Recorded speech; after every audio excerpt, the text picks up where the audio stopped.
Okay. We will start our session as usual by checking the questions.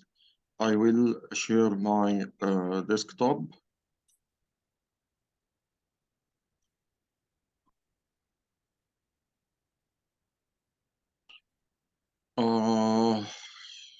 Which common thread, which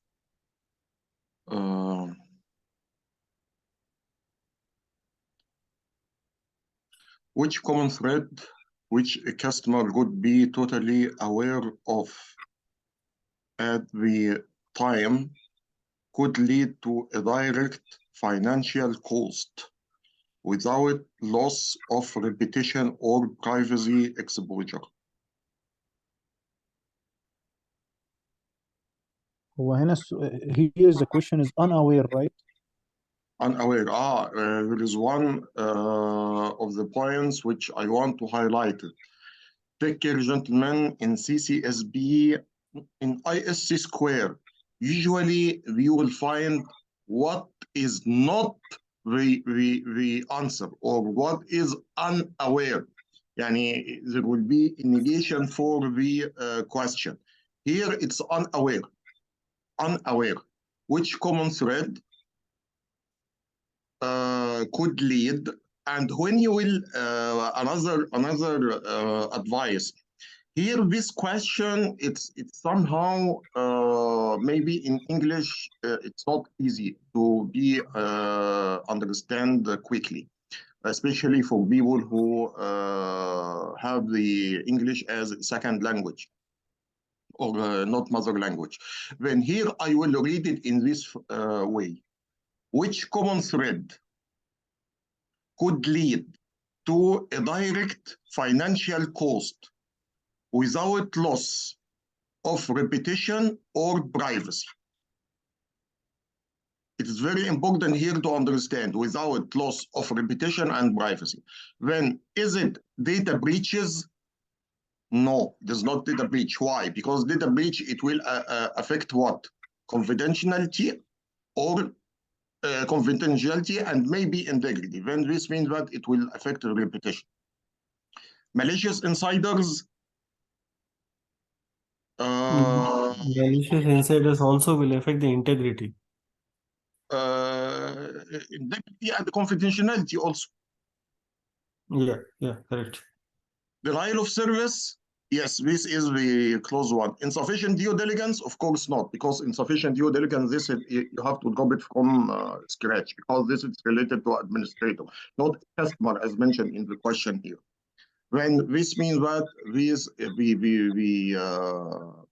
right answer, it will be the denial of service.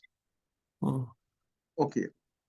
What certification would be most appropriate to use for financial statement audit?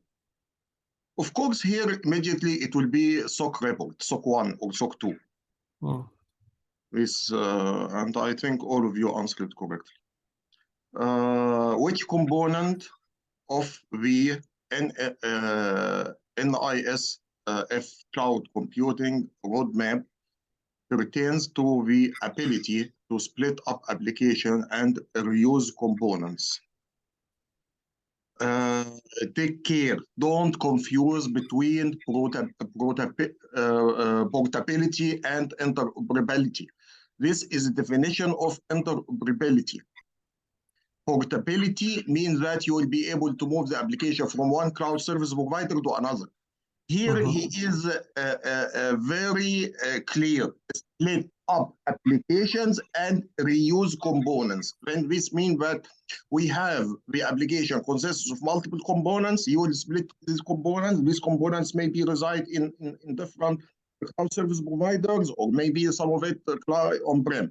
Then this is definition of interoperability.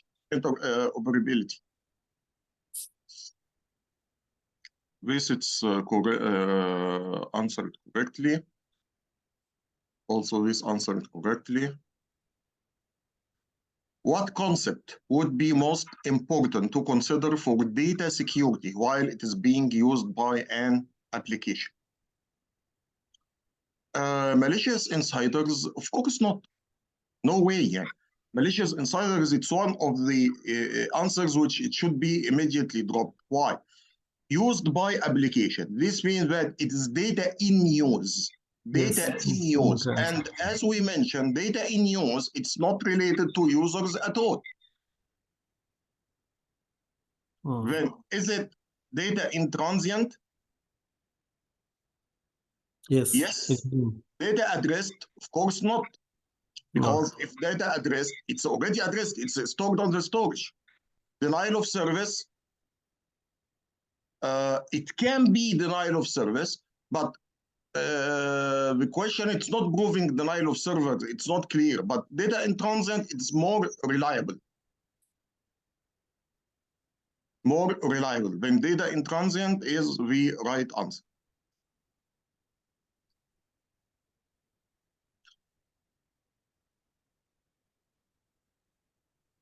Okay. That's good.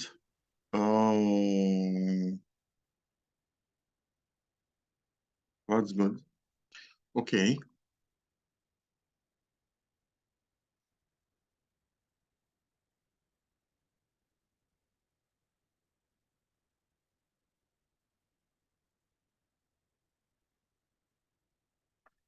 Okay. I think now we can start our session. Do you have any questions, gentlemen? Okay. Yesterday, Brem, you gave me some expressions and you asked me about these expressions and what does it mean. Frankly speaking, it was the first time to hear about these expressions in CCSP. I know these expressions, but from other different courses and from my experience in my work, because I am working as architecture for data as well. Then I know that these are data technologies, and these are not mentioned in the CCSB courses at all. But what makes me confused yesterday that you mentioned that you got these questions in the exam, and this Yes. was Yes, strange for me. But I checked it and I got the answer for it. Yes, you are right. And these questions, you may get it under the section of emergency technology. Emergence technology. Emergence technology. What do we mean?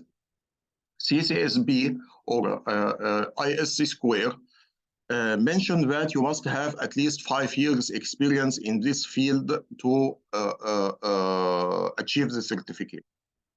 Then they considered that you have practical experience in the field and you are working in these areas. And one of them, of course, it will be the data. And this is the reason why he will ask you about the new technologies which are available in the market during the exam time. In the book or in the course, they mentioned a lot of technologies as AI, machine learning, blockchaining. You remember these technologies which we mentioned in the first module? And also whatever any new technology, you can find one or two questions in these areas. And this is normal. Is it accountable or unaccountable questions? No one can answer this. Yani, even if you will check with ISC square, we will tell you, you should not know. We will not tell you this. This is something internal, and no one knows which questions are considered for demo and testing, which are unscored. Then this is the type of the question. Then don't be panic. This is not your problem because you did not read it or you did not prepare well for the exam. You can find some one or two questions which may be weird for you. It depends upon the technology, especially you are not working as a technical person in this field. But I don't think that these questions, it make you fail, will not make you fail. There is no way. I will answer or I will explain these technologies for you later, or even I will try to do it in the session next week. Then all of you will understand what is it. But this was the answer for your question yesterday, because it was weird for me, and I made some research today to understand what was the section include this information, and finally I got the answer from the ISC Square website. Okay. Now let's go back to our module for the cloud data storage. And of course, now we are speaking about the data security, how to protect the data. And yesterday we covered the data life cycle. Let me remind you with the life cycle. We mentioned that we have 6 phases to create the data: store it, use it, share it, archive, destroy. Very important to understand what is the difference and definition for each one of them, and to know what are the security issues related to each one of them. And for example, when we say create, you have to know that classification, it should be there. In backup, you must know the redundancy and backup and so on. In the store, I mean phase, store phase, and so on. This will be very important to understand all these things, because this it will answer a lot of questions when you will find a scenario, he explaining some things for you. And by the end of the question, you will find that you have to apply one of the security concepts, and these concepts you have to understand in which phase it's coming. One of the points which it is very important to understand also, what are the types of the storage, data storage, which it can be used with the cloud service providers. Cloud service providers, as you can see, or as we know, we have the yes, the infrastructure, we have the PaaS, and we have the SaaS. Gentlemen, the concept, if you will understand, you will find that all of them are the same, but it will be only the difference in the method of the implementation or the service. Yeah, for example, when we're saying ES, you have two types of storage. Type 1, it is the volume storage. It is the normal storage, which you know it, even if the hard disk.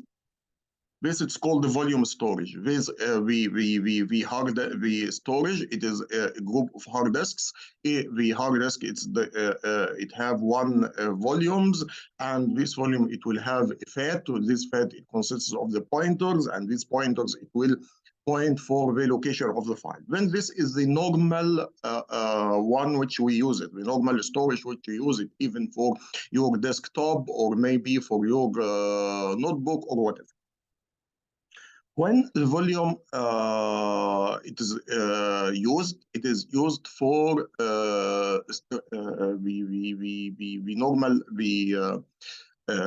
normal data. This it can be used for normal data. Okay, what is the object storage? Object storage, this is a new model for storage, and it is very interesting and usable mainly in cloud service provider, and usually it is used for unstructured data. Unstructured data. If you want to store files, if you want to store videos, if you want to store audios, if you want to store pictures, and so on. Then this is the reason why you will find the cloud service providers, we have a lot of object storage, because, for example, if you have Box.com or iCloud or OneDrive or whatever, you are not storing structured data, you are storing discrete data. This data, it's not related to each other. It may be a folder for your family photos, maybe another folder for books, maybe another one for images, and so on, a different. Yes, Ben. Sir, in Azure, we use that terminology block and blob storage. So which is a block over here and which is a blob over here? Block is volume. Block is volume and blob is? I'm not sure. I'm not sure. This it's related to Azure, and I'm not familiar with Azure terminologies. Okay. Okay. When this VES, the second service, it is a PaaS. It is a PaaS, and here it is very easy, and even it's clear from the name, structured and unstructured. Just to compare, gentlemen, structured and volume, they are the same. Structured, this is the data which we have relation to each other. It's a database. In other words, it will be a database. Usually, it will be a database. Unstructured, then it can be anything. The data, it's not related to each other. Then it is the same concept. It is the same concept. It is the same concept. But here the names only, it will be different because this, it will be a different service. In the SaaS, you have the information storage and management. Here again, it is structured and content and file storage. This, as it's clear from its name, it is only content and file storage, discrete files and discrete content. These are the volumes of the types of the storage which we have. It is not only these models. We have other models. We will find it in the next slide. As you can see, we mentioned ES, you have the volume storage and object storage. PaaS, you have structured storage, unstructured storage. SaaS, you have information storage and management storage, content and file storage. You have to memorize it. You have to memorize it. I think ES and PaaS, it is very easy. SaaS, it is not easy, at least for me. I don't know why I'm not able to remember these names. Although I remember when I was applying for the exam, I know it in one method to make life easy for me. In SaaS, I say it is ISMS. ISMS, information storage, management storage. When to memorize it. Content and file storage, I call it file storage when to try to memorize it. You will find such of these questions in the exam. We have, sir, yes. Sir, one confusion here for me.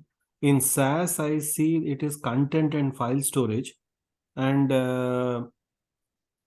files can be in the form of files can also be stored in object storage also, right? Files, it will be stored in object storage only, not also only, because only. files, it is not structured data. Then how do you distinguish between this file storage and that file storage in IaaS and as well as in SaaS? In what? In ES and SaaS? Yes. So, because you see the file storage. 1 minute. Do you think that when we are saying object storage and content and file storage, these are different hardware? Yes. No. No, sorry. No, hardware is the same. Hardware, it is exactly the same. By the end of the day, this is the volume storage and object storage. That's it. Then there is no difference. The terminologies here, it's coming only from the point of view of the service publishing. Okay. Got it. Okay. Got it. Okay. The other model of the storage is the long-term storage. And this is one which we spoke yesterday about. You remember when I told you, usually we are using the storage for archive, which we mentioned that it's I don't want to say cheap storage. I want to say cost-effective storage. It's slow, not support redundancy, and so on. And it is used for long-term backup. And for example, you have archive, you have data in the cloud, and you don't need this data. And for example, if you have a disaster recovery for your site and you want the data to be migrated from your on-prem into the cloud, the data, it will not be used until the on-prem it will be down, and this may be happened and may not. Then why should I save this data on SSD hard disks, which is very expensive? I can keep it on this long-term storage, which is cheap, and you will pay only a little amount for it. Then this, which we call it long-term storage. The ephemeral storage. Ephemeral storage, gentlemen, this something temporarily. Just to keep it in your mind when you will find this word ephemeral storage, because we will find this again in other modules. When you will say ephemeral, keep it in your mind. This, it will be for specific time. This is temporary. I need a specific storage. Why? For example, you want to make some process, and this process needs a hard disk. Then the machine, it will lease space, storage, and make process. And after the process, it will be completed. This storage, it will be released and returned into the resource pool. And this means that is temporary usage. And this temporary usage, it can be by a system or it can be by the user himself. Okay? Then these are the types of the storage. As I mentioned, it is very important to understand the differences. It's very important to know that usually, for myself, I remember all of them as structured and unstructured. This, it will be easy for me. If I want to save data which is structured, I will consider model 1. If it's unstructured, I will consider the model 2. But this, by the end of the day, it depends upon each one of us and how he like to remember the. Now we will speak about another topic which is very important, storage threads. But in the storage threads, if you don't mind, I want to utilize the whiteboard.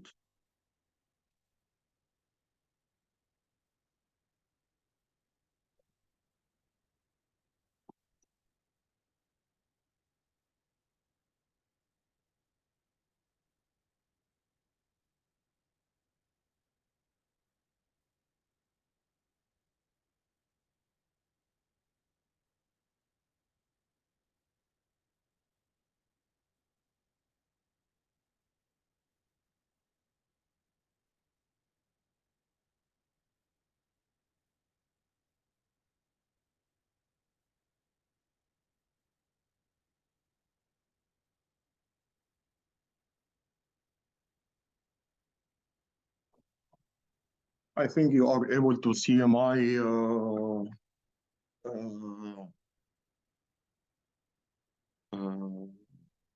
iPad now. Yeah, we can see it. But I think one of your screens, actually, it is also showing. You will have to probably switch off the video there. You are right, yes. Yeah. Okay. Because I have two, I have 3 devices. The notebook, this is the one which is working now. And I have the other one, which is the iPad. Then, forgive me if you see my video in different ways, which should not be.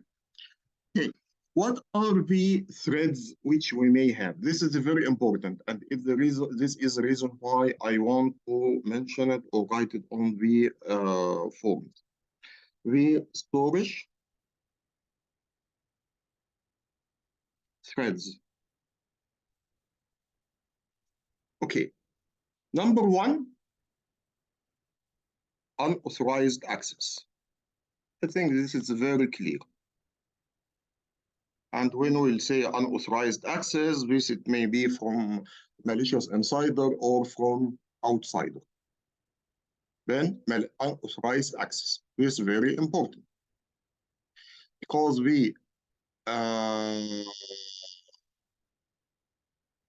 unauthorized access, it will affect the confidentiality and it may affect also the integrity of the data. Okay, this number one. Then here,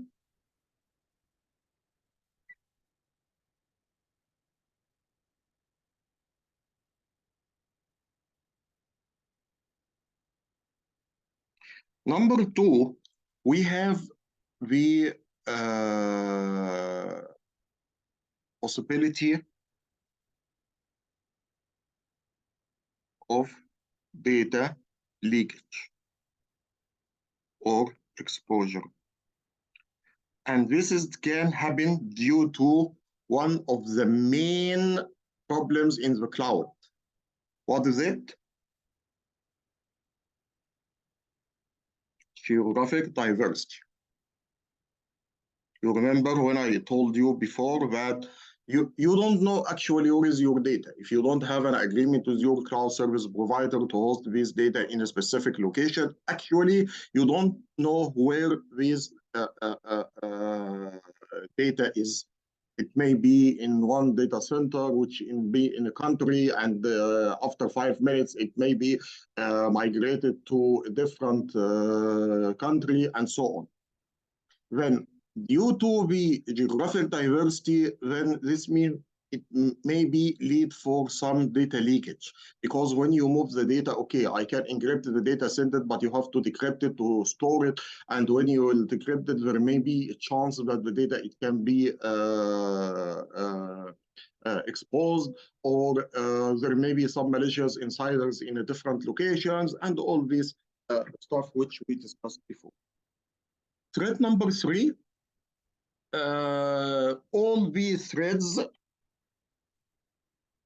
from the network and infrastructure. Whatever any threat which affects the network and the infrastructure, it can affect the storage as well. For example, the storage, it is suspectable for denial of service and distributed denial of service. It is suspected for both of them. When this means that if you have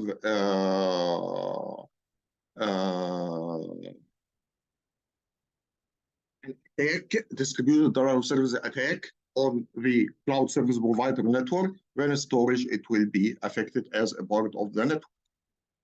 Okay? When these are the storage threads. These are the storage threads. Now we will speak about a very interesting topic, very interesting and very important as well. What is it? It is called data security and technology.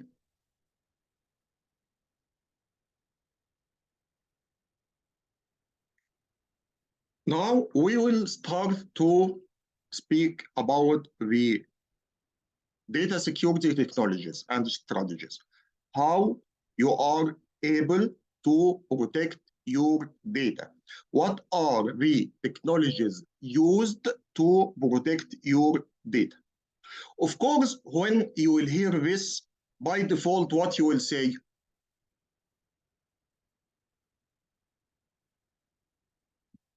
Which technology you will think immediately when I'll tell you how to protect your data? Encryption. Thank you very much, Bram. Encryption. Number one, it's encryption, no doubt. The encryption, it's the most popular technology which it can be used. Okay.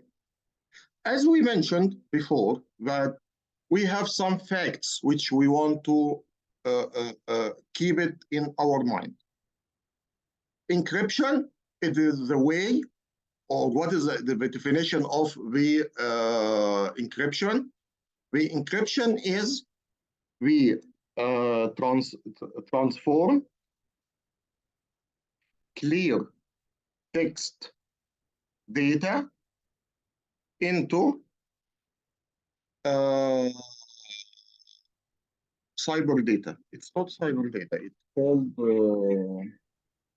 sorry. No, it is actually converting plain text to ciphertext.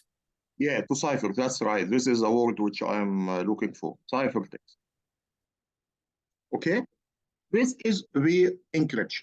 What is decryption? Vice versa. Ciphertext into clear text. Great. Encryption, gentlemen, depends upon two different components, two important components. What are they? Number one, encryption algorithm. Number two, key. Okay, that's great. Also, it is very important to understand the data states. Do you think that the data states, it will make a difference in the encryption, type of encryption? Do you think that data states, it will make difference in the type of encryption? Yes, Why? because like if it's data in transit, you will secure it with, for example, IPsec. You'll use IPsec to encrypt it. Otherwise, if Data it's in transient, you will use IPsec, okay? if it's in rest, you will use something like I don't know, BitLocker or something, or a normal methodology encryption. Okay. No, this is not the right answer. The data states, yes, it will make a big difference in the type of the encryption. And this, you must know it very well. And when I ask you what is your name, you have to tell me data in transient, it will be so and so, data in use, so and so, like that. No discussion. This is very important. Then we have data at rest. We have data in use. We have data in transient. Data at rest, it will use IPsec. Data at rest, it will use IPsec. And this IPsec, we have multiple models of implementation. We have multiple models of implementation. It can be hardware encryption, where the storage controller is responsible for encrypting all the data on the hard disks under its control. It can be software encryption, where the application which accessing the data, it will encrypt the data. The application, it will encrypt the data after process the data. Then we have multiple methods of the encryption for the IPsec. If we are speaking about data in transient, gentlemen, IPsec, it can be used, but it's not the right option. IPsec, yes, we can use it. We can use it, but I don't prefer to, in the exam, to keep in your mind IPsec as option number one. Usually keep the IPsec last option. IPsec, gentlemen, it is not easy to configure, and it creates a burden on the network. Then, what is the best approach for the data in transient? It can be TLS or SSL. This or HTTPS. You know, these are the protocols which it be used for transient. And usually, I think you are familiar with these knowledges in our life. Even now, if you try to access Gmail or Yahoo or whatever, you will find it HTTPS. Okay. What about data in use? Which encryption algorithm can you use it? What do you think?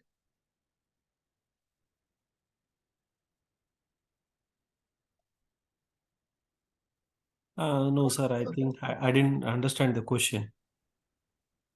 Which encryption type you can use it with data in use? Asymmetric?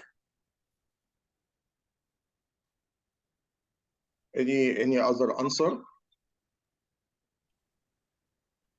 Antivirus, ATB, Advanced Threat ATB, Protection, what is ATB? Advanced Threat Protection. ATB, this it's not a protection. ATB is this a type of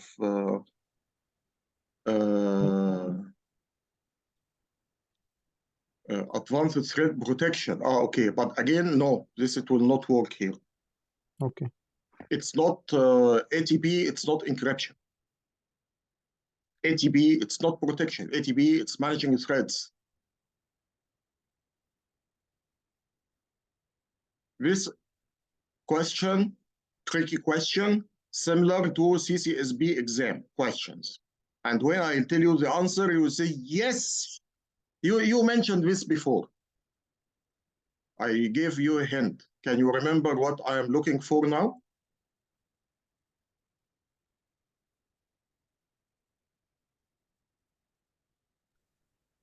No, I think you are trying to make us explain, I think, what are the different types of encryption. Rem, if you will start to tell me story, then this means that you don't have the right answer. Gentlemen, the answer, it is very simple. We mentioned very clear that use phase in the data life cycle, it is the most critical phase because the data, it is not encrypted in this phase, right? Okay. How the data, it will be encrypted while it is used by user or by application. How the data, it will be encrypted. Sorry, I think, and I got the point. Yes, you're right. Then this means that if you want to protect the data during data in use, I have to follow the DRM or IRM or DLB. And we will speak about all these technologies today, inshallah. This is very important. Please, gentlemen, highlight these points. These small points are the keys for some questions. Because it's very simple. As I throw it to you, what will be the encryption method? It will be so and so and so and so and so. The answer is very simple. No encryption.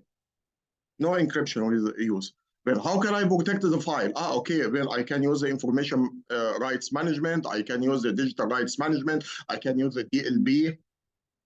All these methods are work. Okay, this is very important.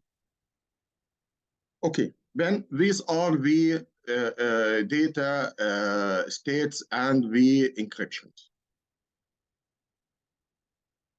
Again, it's very important to know these differences, to memorize it, not just to know it very well there. Okay, now we want to know the encryption. Is the encryption something good or something bad? Shall we use it at every time or not? Do we have any challenges with the encryption? Okay, then let's discuss some of the encryption challenges. What do you think? Just let's try to make some brainstorming together. What are the challenges with the encryption from your point of view? Cost, performance. Cost, now I don't think that this is an issue because, you know, most of the devices which you may have it in your organization, it will support the encryption. And if you have a firewall and you keep it in the external zone, then it can support the encryption. Then cost, I don't think that it's something should be taken in consideration. Performance, yes, you are right. Performance, of course, it is. What else? Location of the data. Location of the data, it's not a challenge for the encryption, because wherever the data, I will encrypt. I don't have any problem to keep it in Saudi Arabia or to keep it in America. I don't care. I will encrypt. Then no, location of data is not considered a challenge for the encryption. Okay, but maybe different location, I mean operating system. So you'll use different engine or algorithm. Then this a little bit challenge. No, even if you have different operating systems, by the end of the day, encryption it's a standard. The IPsec, for example, it's working on layer 3, not in OS. OS, it's working in layer 7. This means that you are far away from the layer 7. One more challenge, I think, sir, which I can think of is compromise of the keys. Yes, this is one of the main challenges. Yes, you are totally right. Okay, then what are the challenges? Number one, the key set dependency. Encryption totally depends upon the keys. Encryption totally depends upon the keys. Then this means that you have to protect these keys with your life. Otherwise, you will not be able to retrieve your data, or this data, it can be compromised by hackers or by unauthorized access. Okay, this number one. This is very important. You have to keep it in your mind very clear, because as we mentioned, or I think we did not mention this in CCSP, but in the cryptography, even you are using symmetric or asymmetric, these keys, how you will protect and why, and you will find that we are using different techniques due to the privacy of the keys or compromising of the keys. Then I will tell you, you have to do the digital certificate, the certificates, and so on. Right. What is the second issue? Second issue, it's related to the cloud implementation. What is it? Which we call it the software based encryption.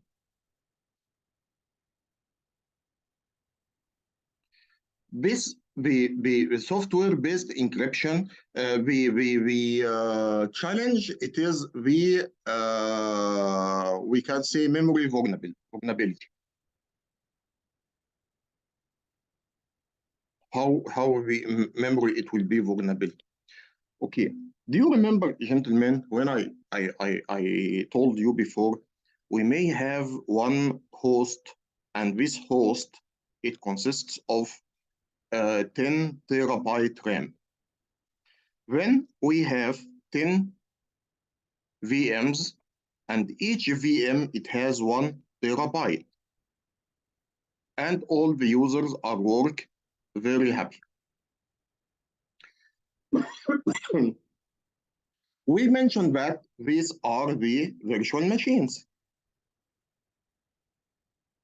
And logically, they are separated from each other.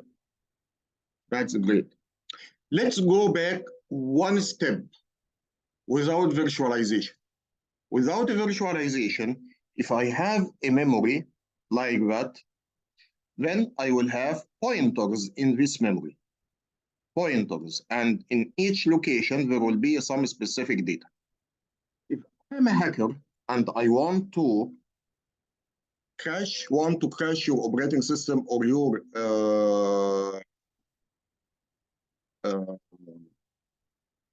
operating system or server, I will inform any malicious application to write data over some areas in the memory which is reserved for other tasks. For example, let's say that this part, it is dedicated for the operating system.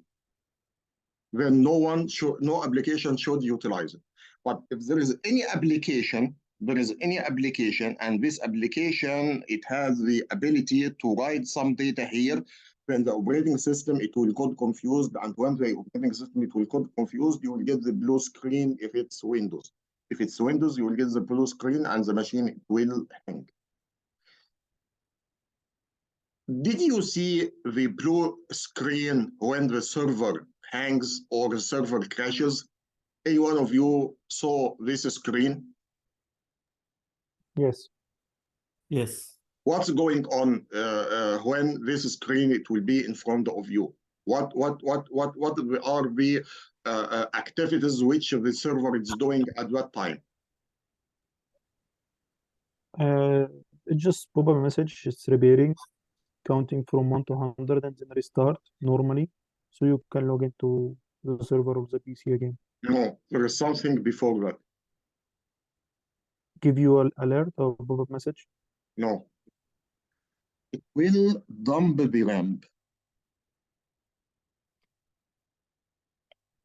And you will find the hexadecimal key address counting. It will dump the RAM.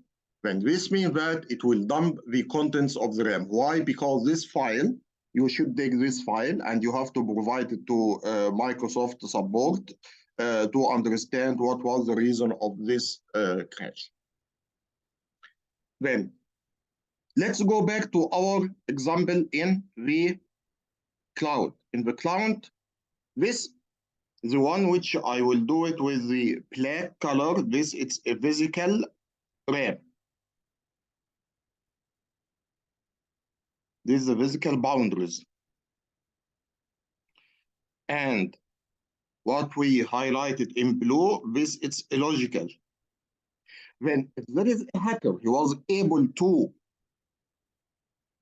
access and he can be a normal user. He can be a normal user. He rent a VM, and this VM it has an application. This application it will cause memory overflow or whatever. Then what will happen? When the memory it will feel that there is memory overflow, then there is nothing called logical isolation. This logical isolation, it does not there. This it will not be there. And the data, it will be dumped. And when it will be dumped from the host, it will be dumped from the physical RAM. When this physical RAM, it was serving 10 VMs. And this means that you will get the information for the 10 VMs. Yes, you will get the information for the 10. This is which we call it co-location, if you remember. This one of the real challenges of the encryption. If it's in which case in software based, if it's software based, why software based? Because software based means that all the activities of the encryption, decryption, it will be done in the RAM. All the activities, it will be done in the RAM. Then this is why we call the memory, it will be vulnerable. What will be the other controls depend upon the hardware, depend upon any hardware device which it can do the encryption for you. Okay. There is another important point which I want you to know it very well. What is the definition of security, gentlemen?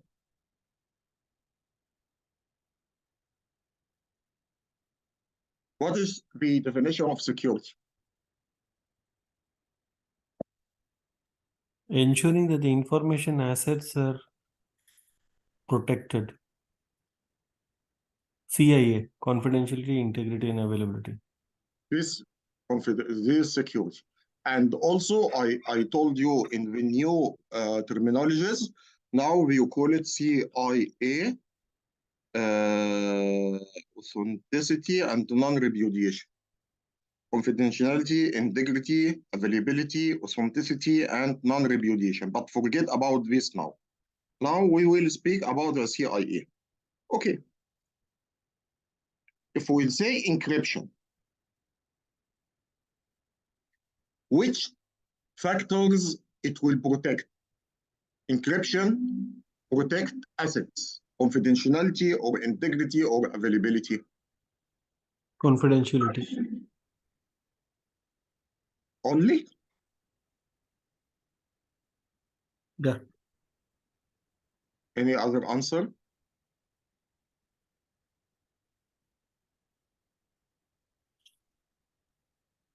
Any other answer? Okay, then it is very important to know that encryption, it will protect only confidentiality. It will not be able to protect integrity. Integrity, encryption, it will be able to do it. Availability, encryption, it will not be able to do it. This is very important. This, again, one of the questions of the exam. Okay? You have to memorize it very well. Okay, great. Now let's think, what are the different encryption, or what are the encryption implementation? If we want to make easy the concept, we will have the encryption implementation based on the storage. If we have a database storage,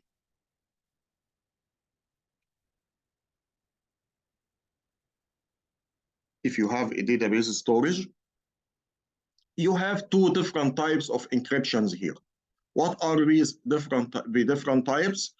The common one, which is volume encryption. You are encrypt the whole volume, the whole hard disk. The whole hard disk, whatever it's available on the hard disk, it will be encrypt all of it. Volume storage, خلاص, reside on volume storage, when this means that it will be full encrypt. The second method, it will be database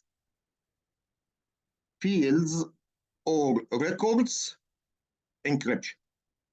Then this means that the database, you know what the database consists of. Database consists of columns and records. Then in database field or records encryption, it can encrypt some fields or some records. Some of it, part of the database itself. Part of the database itself. Of course, this one, you must have a software which it will be able to do this exercise, because this encryption software, it must be able to go inside the database and take encryption for specific fields. But in the hard disk, we don't have any problem. Whatever, even the operating systems, it can make the encryption. Even the operating system, it can make the encryption. The operating system, it can make encryption over a level of file or folder or hard disk, right? You know that or not? If you have any file in Windows, right-click the file properties, you will find once the option encrypt. If you have the folder, again, right-click properties, you will find encrypt. If you will go to my computer, highlight the hard disk, you will find the highlight the hard disk and properties, you will be able to encrypt the hard disk. When the volume encryption, it is very easy and it's done by the operating system.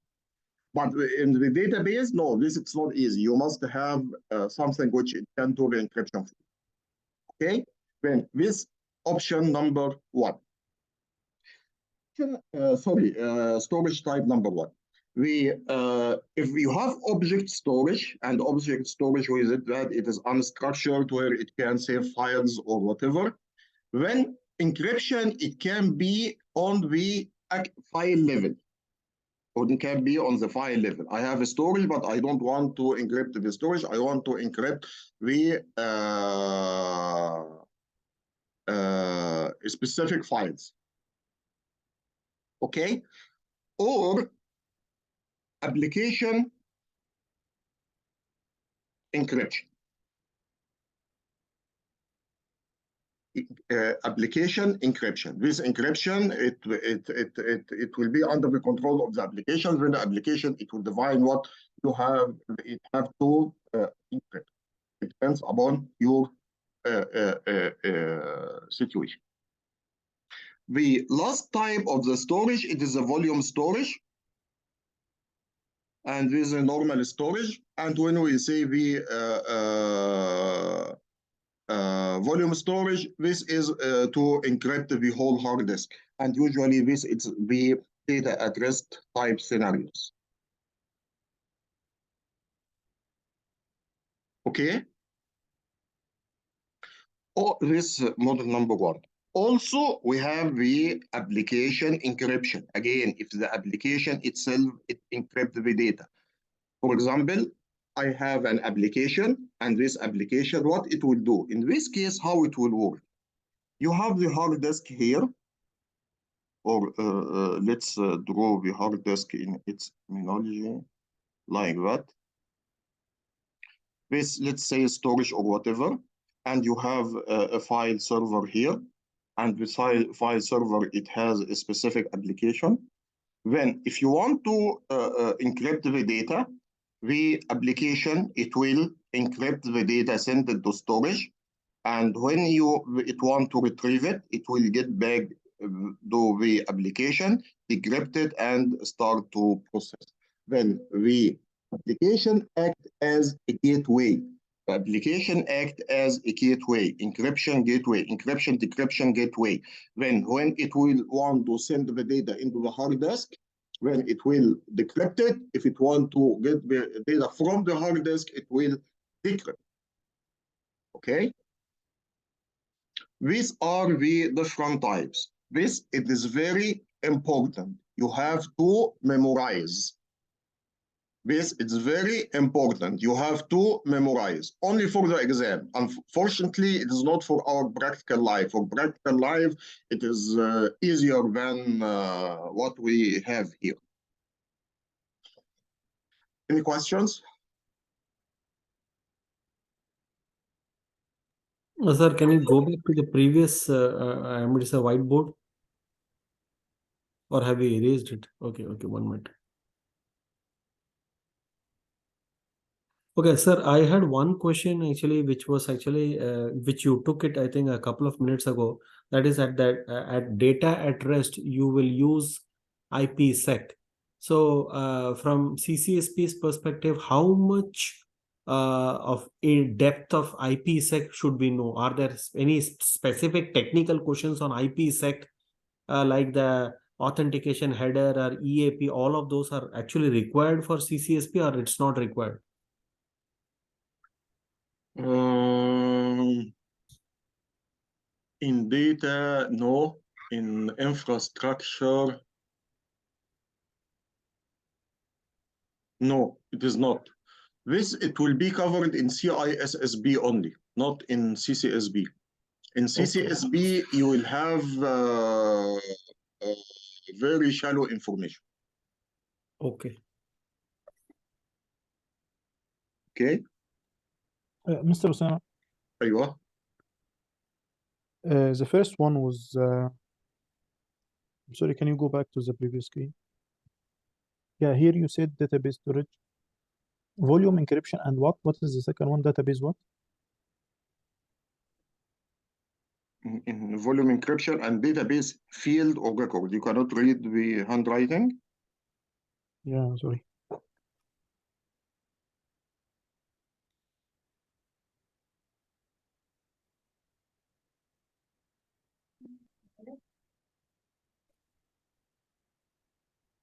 Okay. Okay. Okay. Sorry for my handwriting. Okay.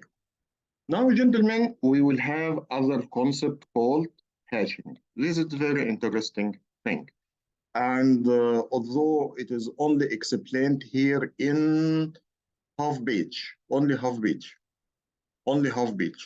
and it's not required from you to know more than that, because hashing this, it's a really complex topic in the IPsec. But we want to understand the very basic definition of it. I will ask the same question which I asked before. What is the definition of security?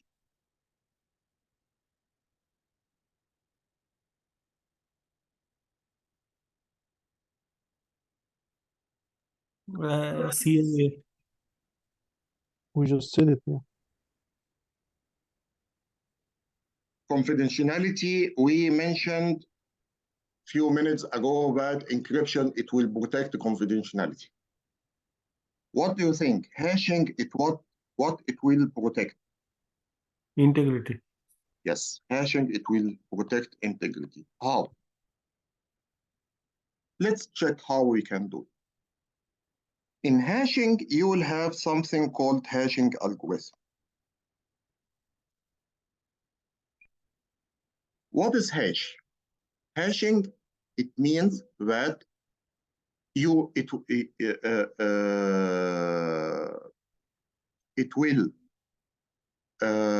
what we can say map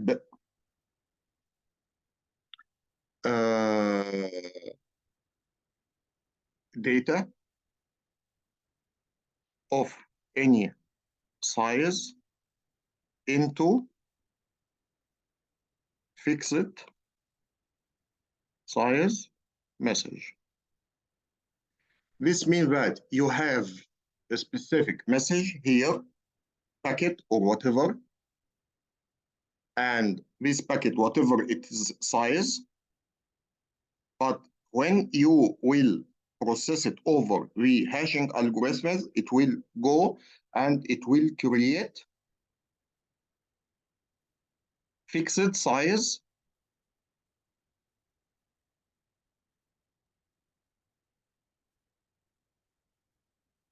message. This size, it depends upon the algorithm, hashing algorithm. In hashing algorithm, we have multiple algorithms. MD5, we have SHA, 1, 2, 3. I don't care. Don't memorize these because this is not mentioned in the book at all.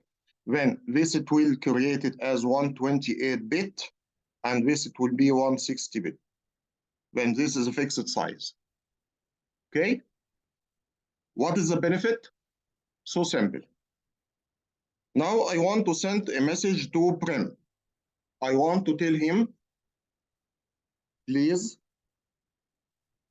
I want you to pass the exam, or CCSP exam.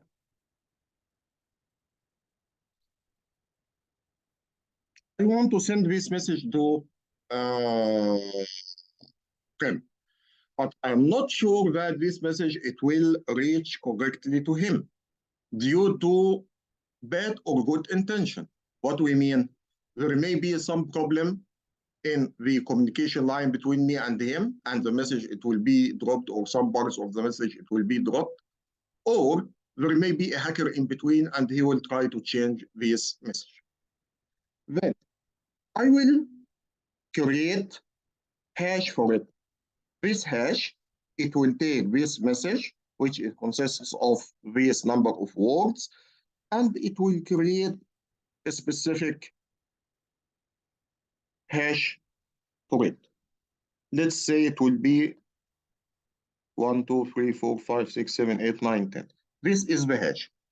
Then what I will do, I will send the message plus the hash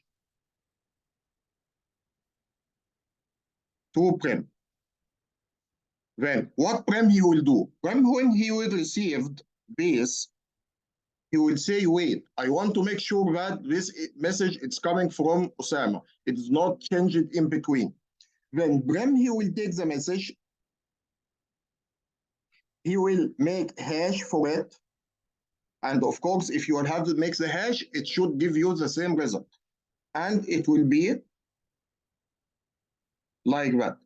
it will compare this hash which he generated with the hash which he received from me. And if they are identical, then this means that the message it's not changing. If it's not identical, then this means that the message is changing.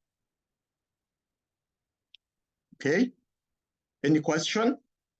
And I think this is you will never find this explanation in any CCSP exam at all. Why? Because يعني, only we are saying that it will change it from different lengths into fixed lengths and all this stuff. But how it will work, you don't know. When you don't have the feeling, how the hash it will protect integrity. How does it work? This is the method for how it is working. Any questions?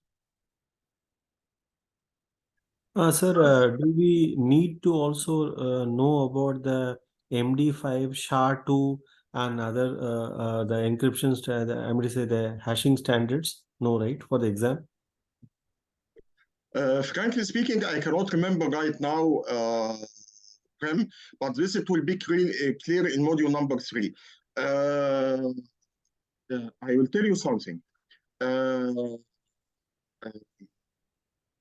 If you have any hesitation about if you must know it or not, open the CCSP book all in one and check. If you will find this topic in the module, then you have to know about it. If you did not find it, it's over. Or wait till we'll finish the course. If I cover it, then you have to know it. If I did not cover it, then it is not there. Okay. Because, unfortunately, I am teaching a lot of courses, CCSP, CISSP, CRISC, CISM, a lot of courses, ISO, and frankly speaking, I am not able to catch all this information. But my slides, I am quite sure that these are the up-to-date slides. Or at least the reference book, which I recommend, this it will be up-to-date book. Okay. Okay. Any other questions? Yes, Mr. Osama. I remember something like that, but I remember a term called checksum. Checksum, it's not. This is very, very old method, and it was used with the packet, where in the packet you will find the packet like that, or like that, and they will tell you here the data, and you will find here the CRC or the. This is a different concept. Usually, the hashing it will be used with the IP. Yeah, no. When you use something to download internet, sometimes they said checksum, which is the key, or the SHA, or MD5. So I remember I saw the checksum. So I wonder if it's fit in any of these steps. I think memo checksum is used usually for integrity to check the integrity of the data. Integrity of the data in non-IPsec. For example, I want, and usually we are using this. Also hashing, it can be done in some situation. I want to download hotfix from Microsoft. And when I download it, I want to make sure that it's really the actual one. It's not changed. Well, I can check the checksum, or I can check the hash. Yes, that's the one. Yeah, thank you. Yeah. Okay. Okay, that's good. The next topic, is it long? No, it's not long. It's easy, and we can cover it very quickly. The next topic, it will be the key management, how you can make the key management. Of course, key management here, gentlemen, we are speaking very, very, very shallow, very shallow.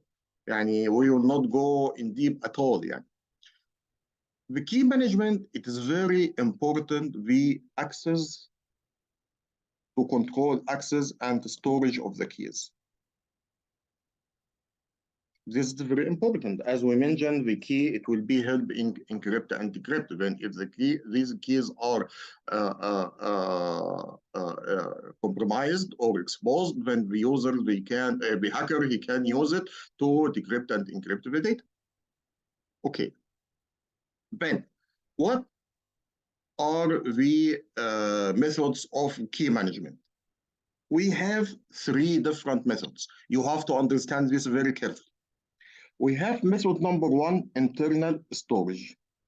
What is internal storage? Internal storage, you have one cloud service provider. You have one system here, it may be VM. You have your application and the keys. This is one of the methods. Okay. The second method, which called external storage.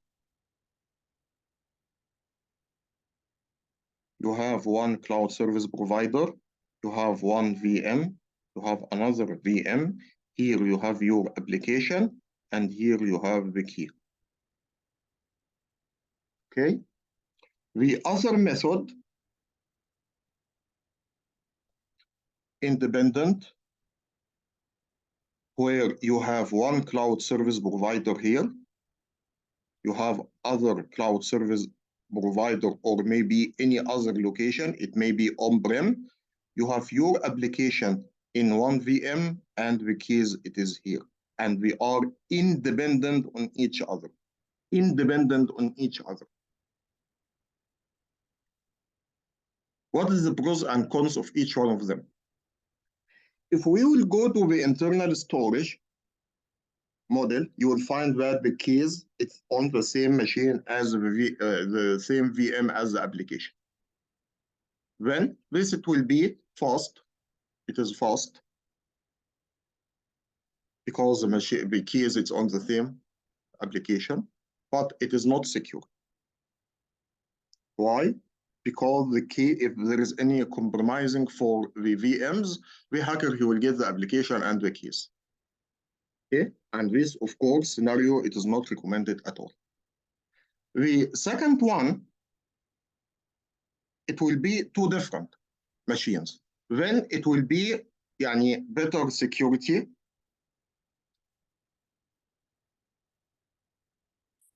And there must be available bandwidth between the 2 machines. And connectivity. Available bandwidth and connectivity. This connectivity must be up and running 24/7.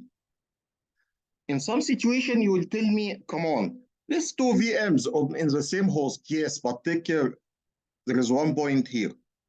This, it may be the same cloud service provider, but this VM in one data center, and this one may be a different data center, or this one in the same one host, and this one in other host. But we are dependent on each other. But we are not on the same system, on 2 different systems. These 2 systems or 2 VMs, it can be in 2 different data centers, 2 different hosts, whatever. Then we must have availability for this connectivity. And this, it must be there. And of course, it will be better security. And the last model, this which is most secure. Why? Because now in this case, in case number 2, if a hacker he was able to compromise the cloud service provider and even the keys it reside in a cloud service provider, in a different data center, he will be able to reach it. He will be able to reach it. But in this scenario, independent, where the data center, it's in where the keys are stored, it is different data set, a different cloud service provider, or it may be on-prem, and which is most recommended. We usually are saying, please, key management, it should be on-prem, under your control and on-prem. Why? Because if there is any compromising for the data center, if there is any compromising for the data center of the cloud service provider, no one you will be able to compromise your on-prem as well. Or no one you will be able to compromise a different cloud service provider. Then this means that this is the most secure. This is the most secure. Again, you have to make sure that the bandwidth between the two locations are available and the connection is up and running when these keys are recommended, because there will be no traffic at all if the connection is not up and running. No traffic at all if the connections are not up and running. Okay. Any questions related to the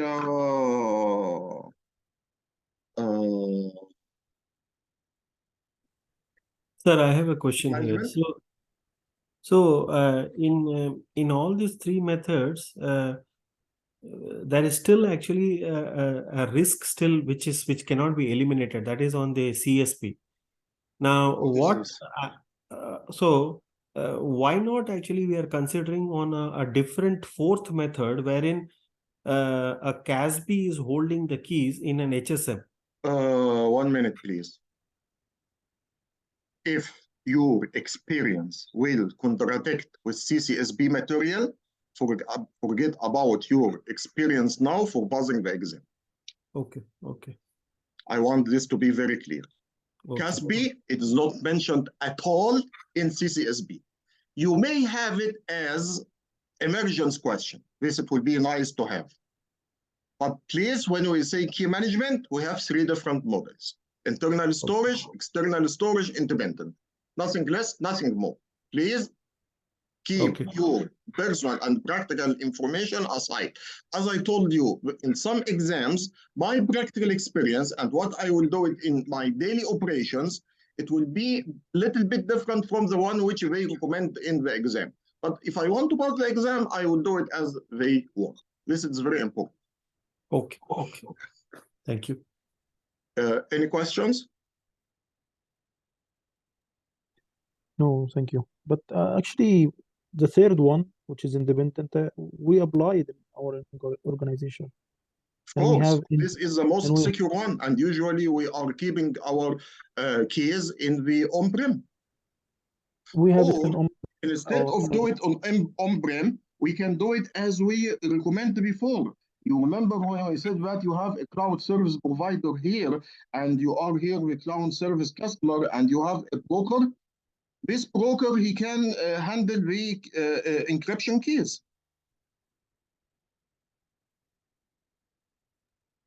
Yes, yes, we have that too, actually. And we had NCA coming and make an audit for that.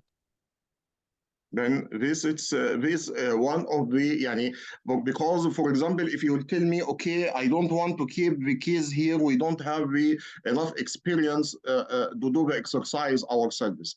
I tell you, fair enough, that's fine. The cloud server, the cloud technology now, we want to change the focus. And now the company, we don't want to have any technical stuff IT in their premises. Then this means that they take your keys. If you have one of the cloud service providers who are professional in handling this task, this will be great. And in this case, he will be considered as a broker. Okay, but one question: as a broker, a broker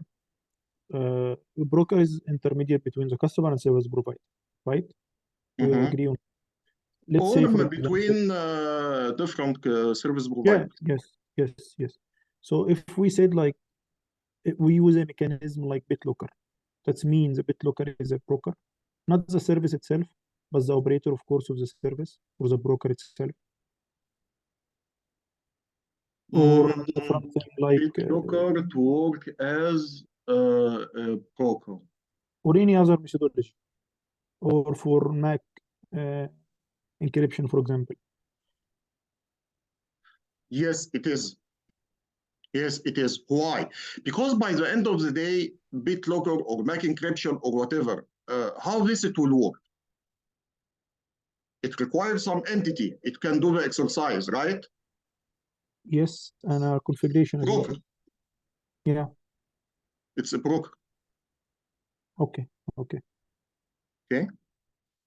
Any other questions? Okay. I think we deserve a break.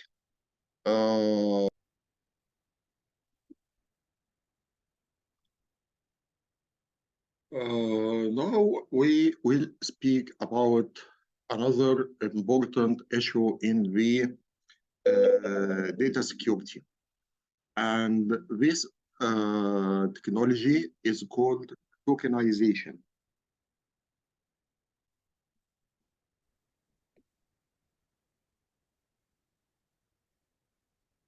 It's called tokenization. What is tokenization? Tokenization, gentlemen, it is some way of changing the data by random values. Then this data, it can be used in development or testing environment. For example, suppose that I have a record, and this record, it's a customer record. This customer record, it's called, for example, Osama, first name, last name Yahya. His mobile number is 1, 2, 3, 4, 5, 6, 7, 8. His email address is email@gmail.com. For example, I want to develop the application or make some application development. And I want to test the application and test the data.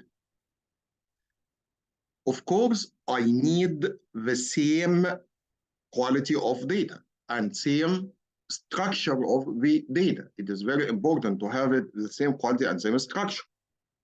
Then I will not be able to make or use something else. But if I will use this data in the testing area, it will not be secure. And this is production data. This is very critical. Then what can I do? To replace this data by tokens, it's called a token. This token, it is a known value. Yani for example, Osama, it can be changed into XYVWMA. Then the token, I can, if I know this is a token, I can return it back into its original. I can return it back into its original. Then the new token, it will be created here. It will be like that.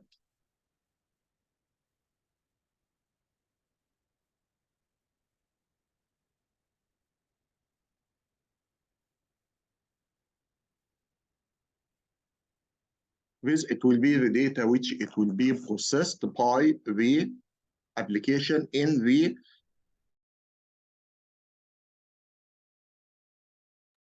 sorry, I was muted.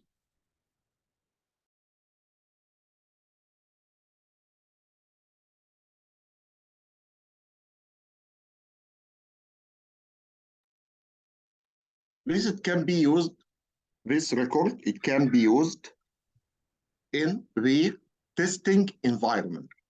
Then it has the same structure as the production data, exactly the same. But this data, it will not expose any information for my customers or my users. This, which we call it tokenization, where you are replacing the sensitive data by it. Yes. So, sir, in this example, you have taken your first name, last name, and then let us say some identity, customer identity number, and your email. So, in the tokenized record, all the fields are completely changed, or is it just the name only gets changed? I mean, so Osama gets changed to this one, It a different name. depends. It depends. It depends. If this field is critical, it must be changed. Okay. If this field will compromise any type of data, it must be encrypted. It must be changed, tokenized. Okay. Okay, sir. One basic question here. Now, the thing is that you are trying to If we just go back to that example, go back to the drawing board. So in this example, I understand that basically you want to make, you don't want actually any third party to person to exactly see your data. Now, instead of actually changing it to a different name, some gibberish name and other things, you can always mask the data, right? Why do you have to actually change it to a different name? If you will mask it, how the application it will be able to process it? Masking is not an option here. Masking, I can use it if I want to hide some data from operator, for example. There is a credit card number, and I don't want the operator to see the credit card number. Then I can hide the information. I can mask the information. But if you will mask the information, how the application it will be able to process the data? So that means, sir, masking is only when it is actually masking of a data is basically from an angle of the end user. Whatever, but masking, hiding. I will not be able to see, is it a letter, it's a word, it's, I don't know. It's some asterisk or whatever, yani, something unknown for me. And even if it's a system, the system is trying to process some data and you mask it, again, the system, it will not be able to read it. Okay, so basically masking will not help you in facilitating processing, but in tokenization, you can still process it without revealing the information of the original record. Yes. Is my understanding correct? Yes. Yes. Okay. The other topic which it can be used for protecting data is the data loss prevention, or DLP. What is the DLP? DLP, it has three components. It has three components. What are they? Number one, discovery. Number two, reclassification. Sorry.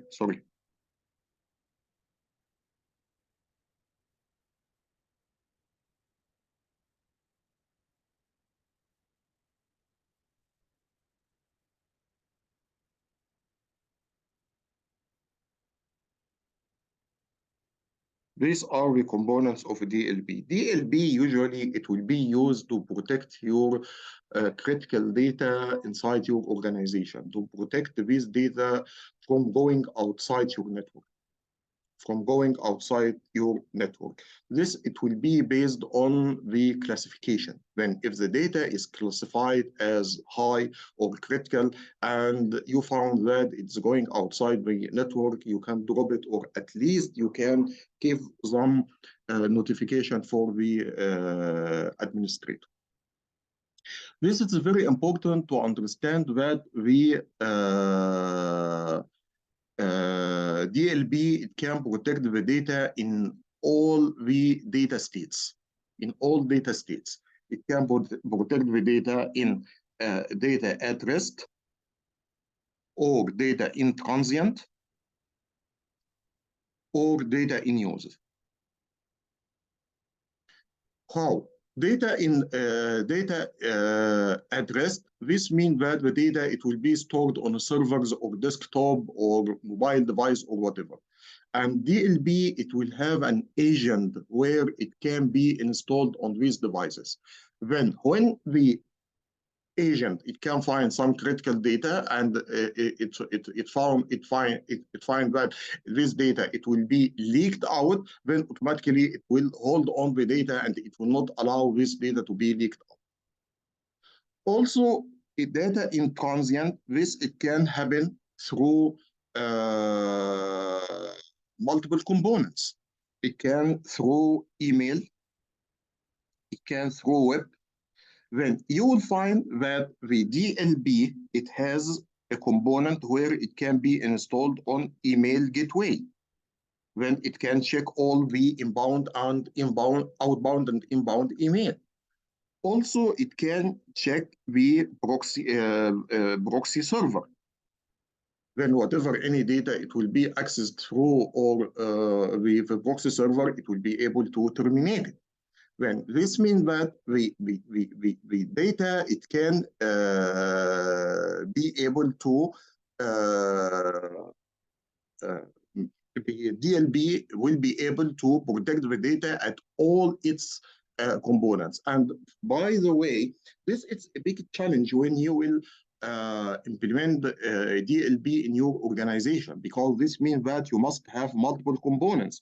You must have a component for servers and workstations. This component, second component for email gateway. Third component for proxy server. Fourth component for desktops. Fifth component, it is for network monitoring. Then whatever the method which the data, the media which is used to store the data or transfer the data, you will find that the DLB it's reside there and it's monitoring the data. Then it will be able to protect it, and the data, it will not be leaked away from your network. If we'll go back to the modules or the components of the data loss prevention, you will find the discovery and classification. Whatever the DLB agent, it will be monitor the discover the data. It will discover the data, and it will check what is its classification. Is it critical or not? This, it can be based on a data classification. It can be depend upon specific policy which is defined. It can be defined by specific patterns, whatever it is.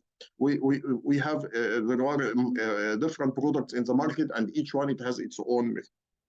Then it will monitor what will happen for this data if it find a critical data. But this critical data, it's moving from a server to a user, and this authorized connection. Then it will monitor. If it's authorized, it's okay, no problem. If it's not authorized, then it will take an action which the security administrator, he define it. It can log the data, it can drop the connection, or whatever the action. Finally, this, it will be the enforcement, which it will be the action which it should be taken to drop the connection or to allow the connection, and so on. Well, these are the DLB. Of course, the DLB, it has some challenges in the cloud. It has some challenges in the cloud. Rather than, for example, the data centers or normal data centers. What are the challenge here? The real challenge, it is the large storage systems. Just imagine if you have your organization, the data, it may be 1 tera, 2 tera, that's fine.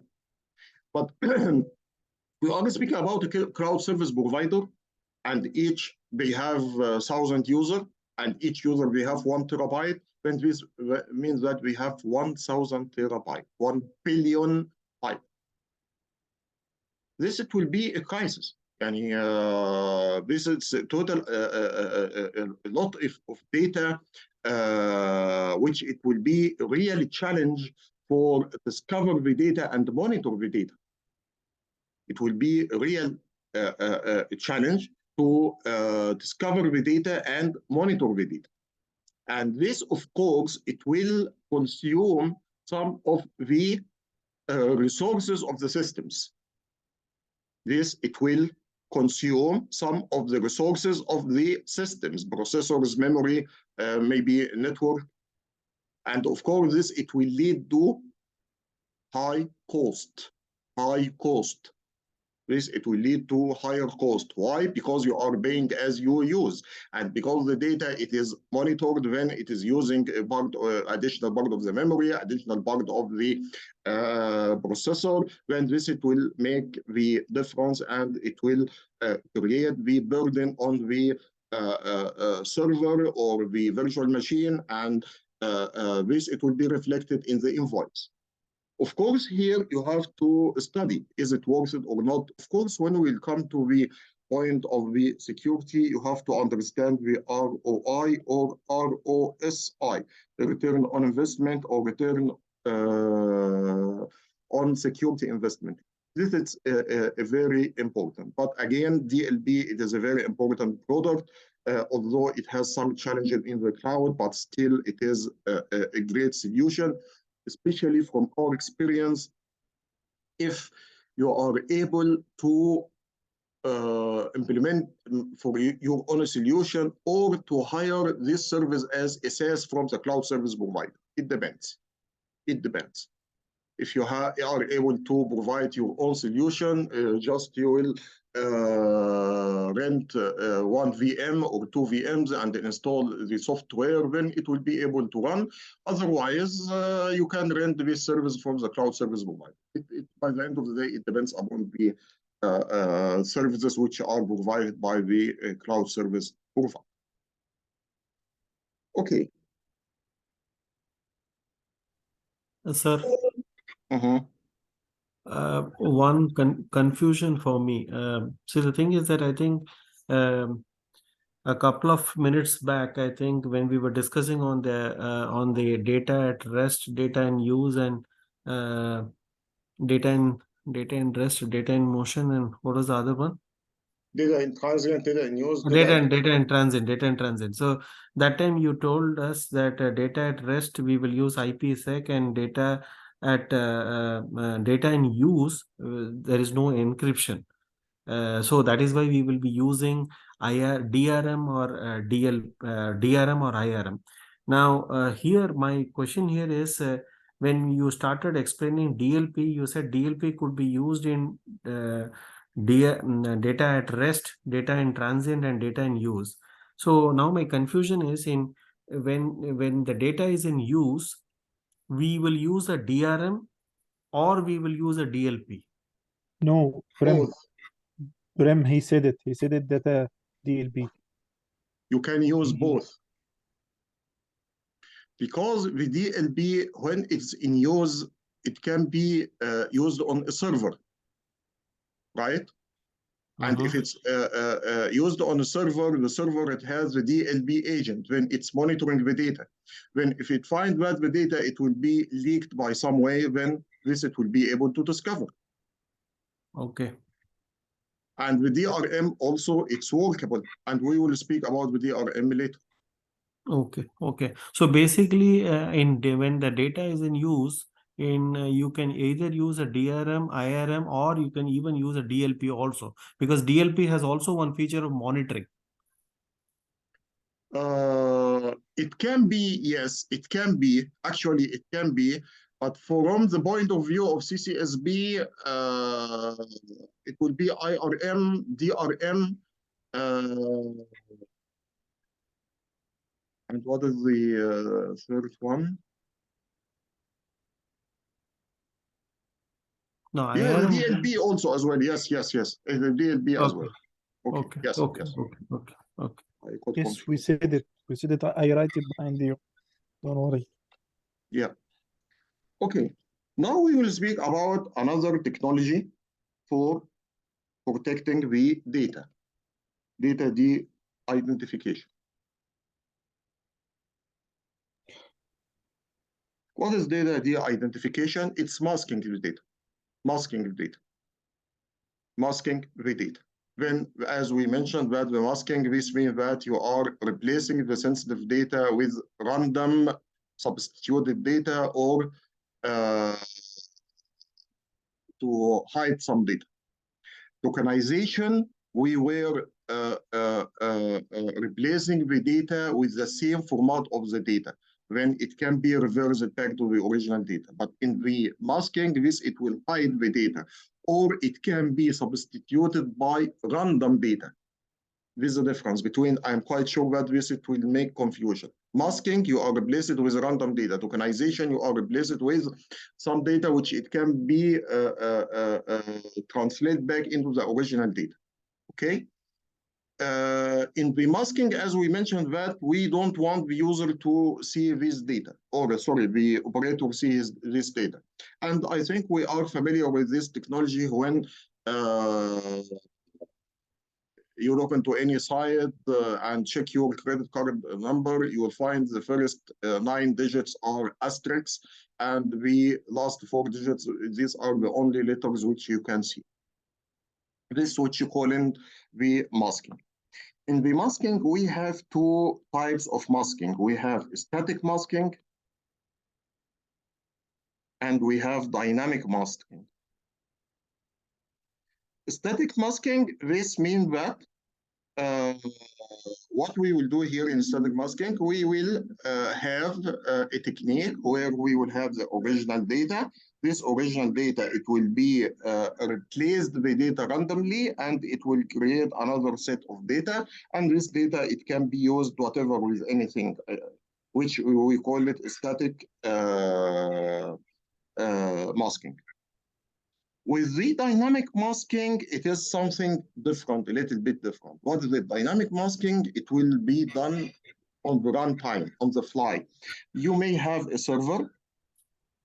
You may have an agent. The server requires all clear data. The data, it should be clear because it will make processing data in use. How I will mask a data on the server.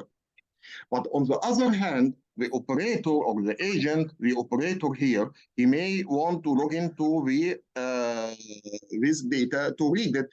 For example, you are speaking to the bank operator and you want to check your account, then he asks you some questions and some information.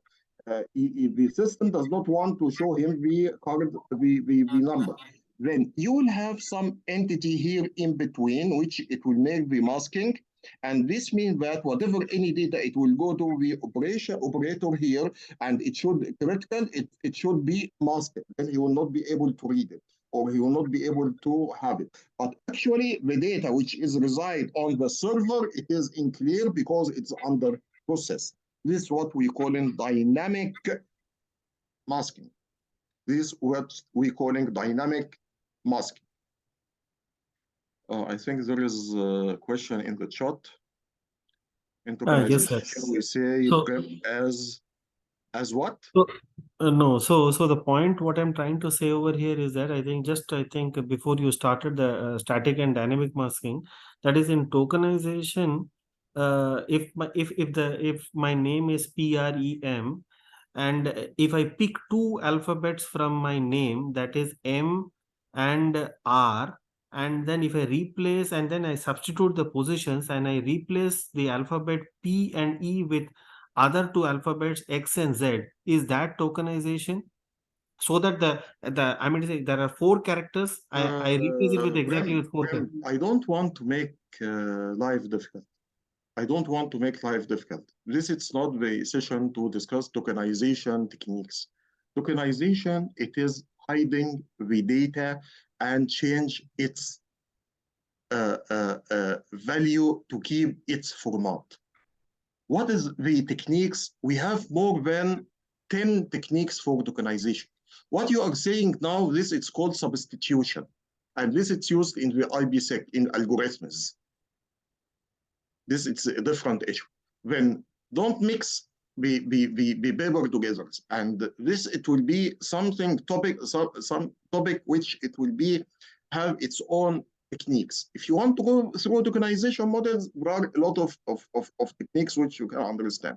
But what you are saying now with the substitution, you have substitution and supernetting, substitution and positioning and substitution. And this is used in IPsec. Then just understand what is required. Now, it is required to understand the tokenization. You will be able to hide the data, and this data, it can be retrieved, and this data, it can be used in the test environment or development environments. Okay? Okay.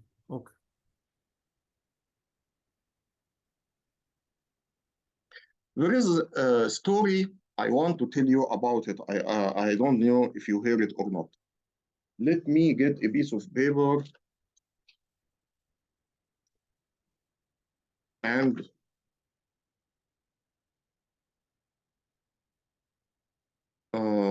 look, gentlemen, during our instructor training skills, we had this example. And I will tell you this story because I want to highlight a specific piece of information which I want you to understand it very well. They give us one A4 paper like this one.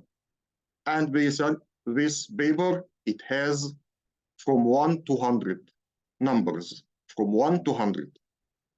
You will have 1 minute and check how many numbers you will circle from 1, 2, 3, 4 till whatever the numbers. Okay? We said, okay. They give us the paper, start stopwatch. Each one of us, he make the circles, stop, we stop. Then he start to rotate around us and they ask us, how many numbers did you circle? Some of us say 5, 8, 10, 15, 20, 21, whatever. Then he said, okay, great.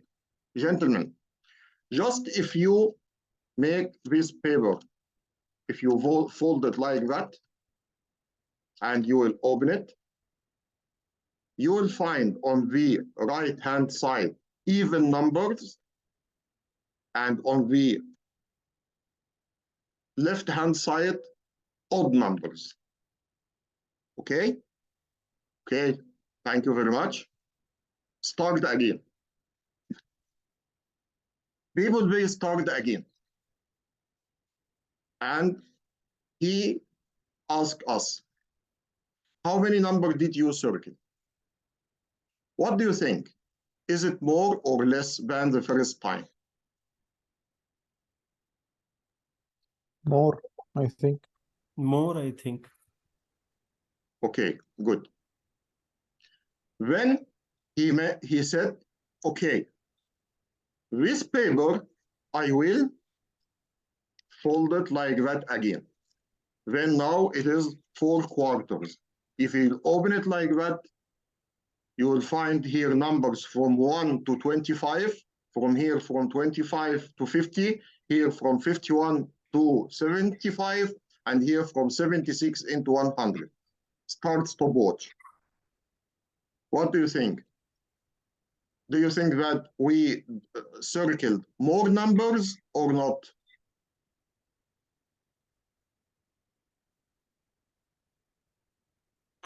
Maybe it depends. I think that maybe the number circled may be more. Okay.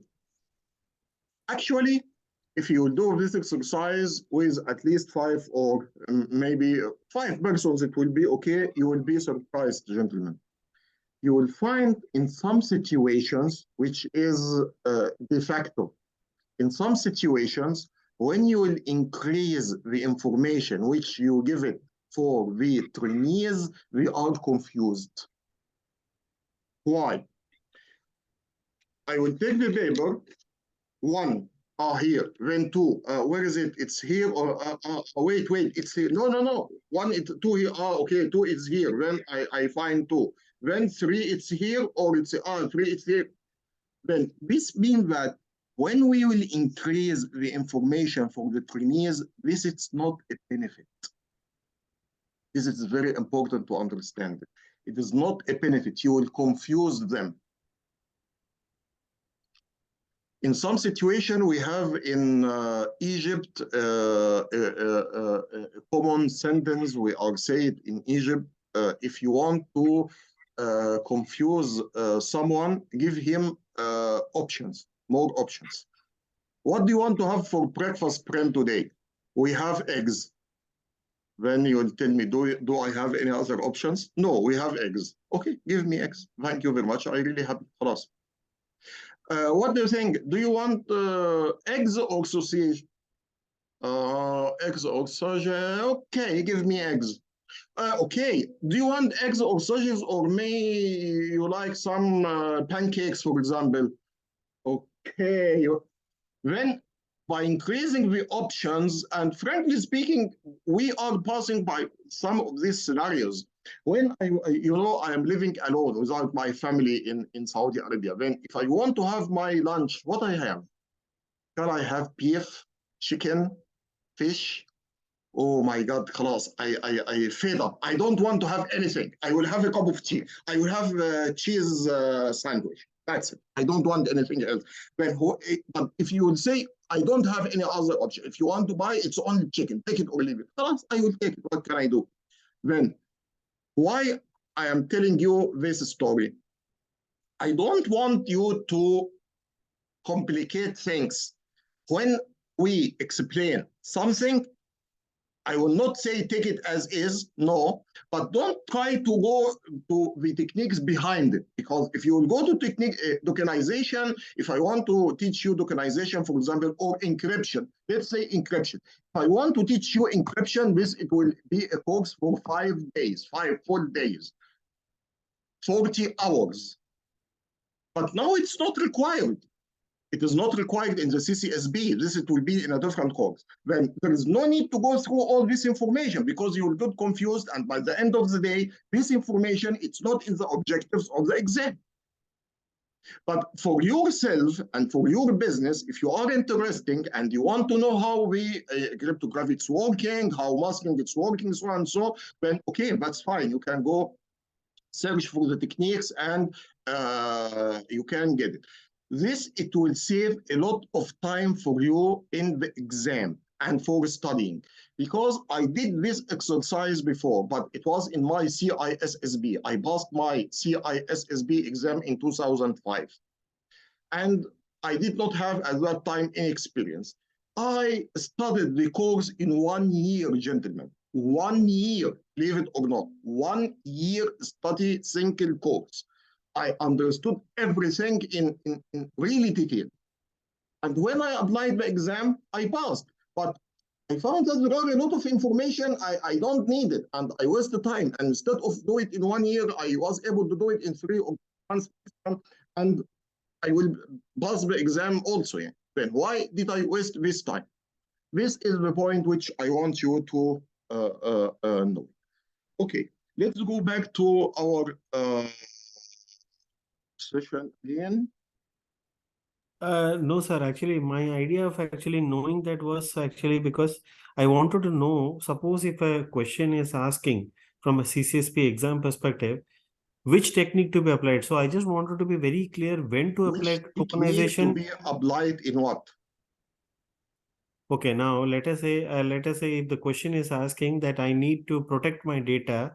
So the thing is that should I go for masking or should I go for tokenization? This is not enough information. This is not enough information. Because if you want to protect your data, all the techniques, it will protect the data. IPsec, it will encryption, it will protect the data. Masking, it will protect the data. Tokenization, it will protect the data. DLP, it will protect the data. All this will protect the data. But they have to give you some word which it will make life easy for testing environment, for development environment. And this means that it will be tokenization.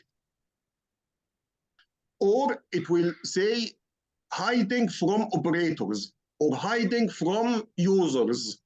Then it will be what we can say, the masking, for example, and so on. Okay. Okay. We have another concept which is very important, and this I consider it as an advice for the security professional, the cloud security professional. Sorry? Can I ask a question, Mr. Osama? Sure. Okay, we understand DLP and I understand all of the encryption and hashing and everything. The data re-identification. Just I want to ask, is it solution we can use or is just a mechanism programming can use? No, it is processes. It's a processes only. It's a processes, and it can has multiple products under it. It can have tokenization solution. It can have masking solution. It can have encryption solution. Okay, so it's like a process, and you will Yes. place whatever you have in production or in test environment, right? Yes. Yes. Yes. Okay. Some advices for the cloud security professional, how to protect the data, what the information he should understand. This is very important, gentlemen.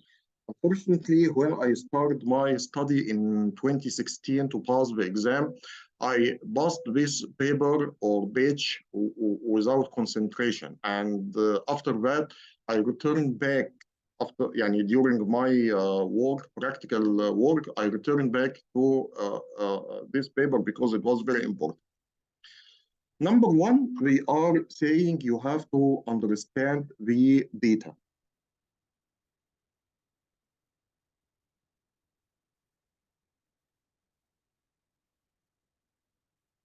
You have to understand what is the data which you want to protect. You remember when we spoke about the data in the this session earlier? We said that we have structured, unstructured, volume, objectives, file and storage, ISMS, and so on. Why? Because this, it will show you the type of the data, to understand the data. Is it some files, random, discrete files? Or is it unstructured data? Or is it a database?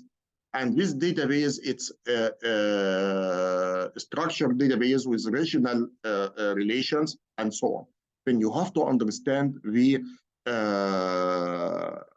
how this data, it will be the nature of this data. The second thing, you have to understand the hosting environment. How the data, it will be hosted, where it will be hosted. Practically, we found that we have some new generations of the storage, which it can make encryption for the data. I don't want anything. Immediately when the data, it will be stored on the storage, immediately the storage controller, it will encrypt the data IPsec. When data addressed, it will be protected. You don't have anything. When you will send it to the storage, the controller, it will take it, encrypt it, put it on the hard disk.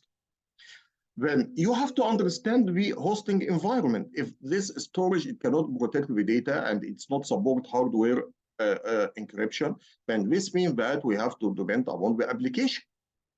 The application, it have to be able to encrypt the data. But as we mentioned, encryption or software encryption, it can have some problems with the memory vulnerabilities because the memory is shared. Then we have again to take some controls for protection and so on. Also, you have to understand which model we are using. Is it ES or BAS or SAS? Because each one of them, it has its own storage, and you have to know what is the storage model which you are using and how it can protect the data or encrypt the data or whatever. The other information, you have to know who is the ownership of the data and the classification of the data. Is it critical data? Because of course, with the cloud service provider, you have different type of data. You have some public data, and you may have some classified data. Of course, as we mentioned, when we spoke about the create phase in the data life cycle phase, we mentioned there is importance for the classification. Why? Because it will define how the data, it will be protected. Then classification is very important. If I am storing credit card numbers or privacy information, this is very important. This is critical.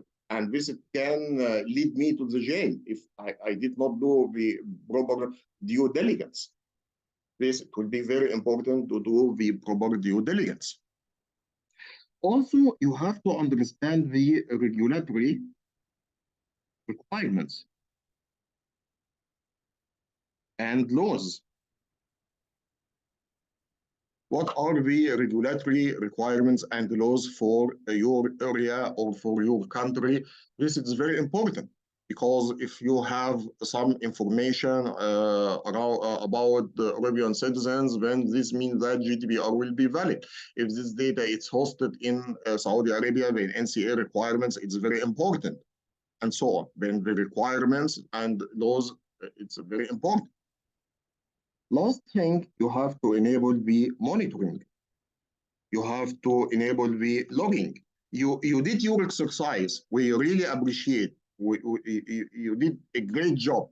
But gentlemen, in security, unfortunately, it is the only thing which it depends upon the monitoring. If I want to install a network for an organization for 1,000 or 2,000 or 10,000 users, it can take 1 year till you make the design, purchase the equipment, and install it. After you will finish it, you will totally forget about this network, and it will still running in the background with the minimal interaction from the administrator.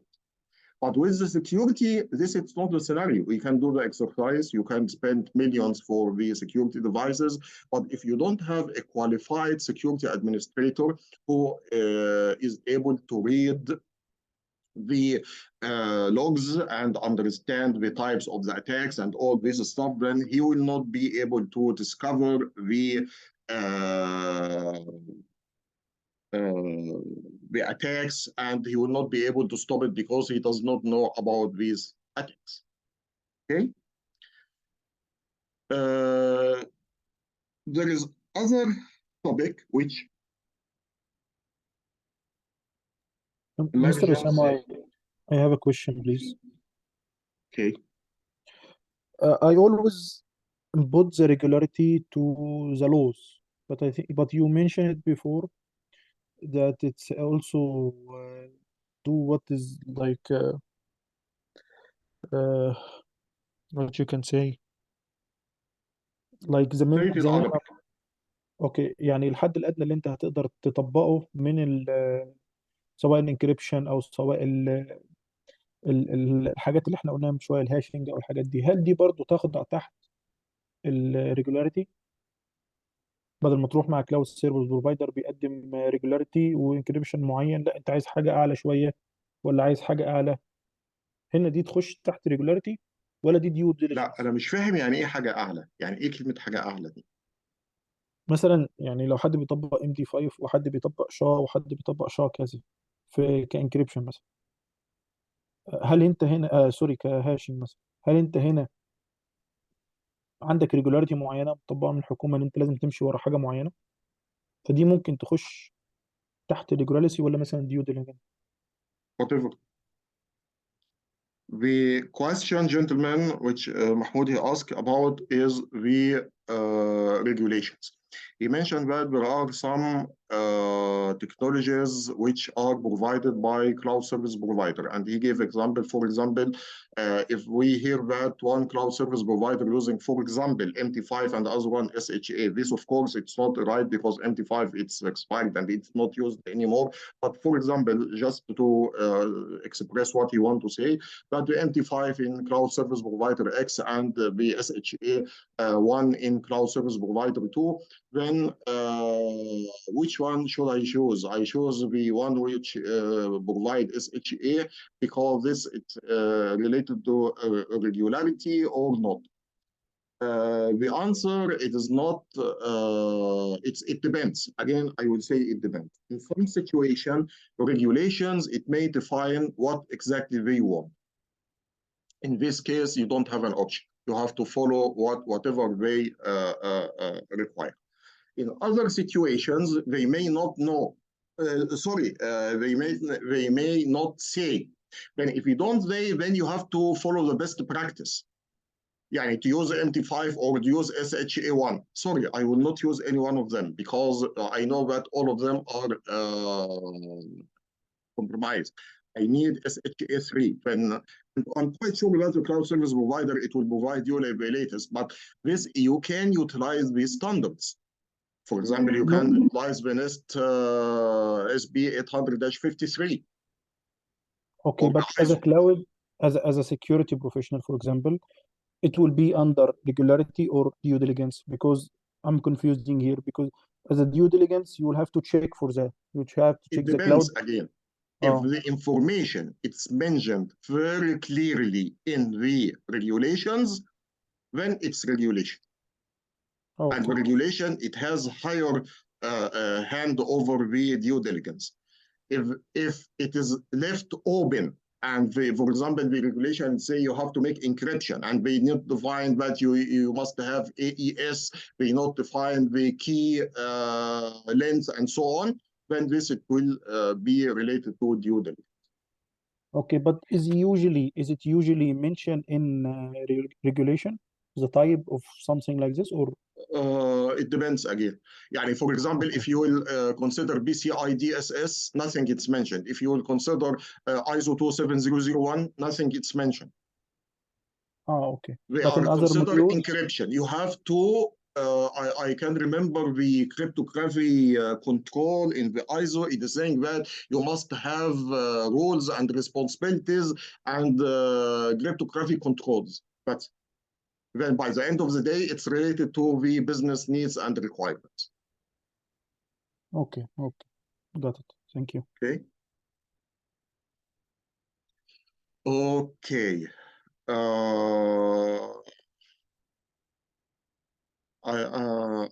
We were speaking about the emergence technologies. I think there is one point here, it's very important, and I want you, all of you, to read it. Let me share my desktop.